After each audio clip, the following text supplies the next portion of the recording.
Во посета на Република Македонија, која се уште го носи ова име, дојде генералниот секретар на НАТО Јенс Столтенберг.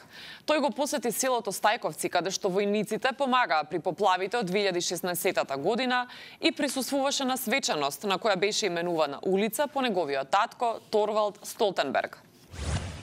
Но ова не помина без реакции во јавноста. Голем број на феминистки на социјалните мрежи се побунија зошто само таткото на Јенс Столтенберг добива улица, а е запоставена неговата мајка. Како што велат тие, ова е уште еден доказ на патриархално угнетување и неценењето на жената во општеството. Тие нагласуваат дека без мајката на Столтенберг и нејзината грижа тој денес не би бил тука и апелираат до град Скопје да ја исправи оваа историска неправда кон мајката на Столтенберг, како и целиот женски род.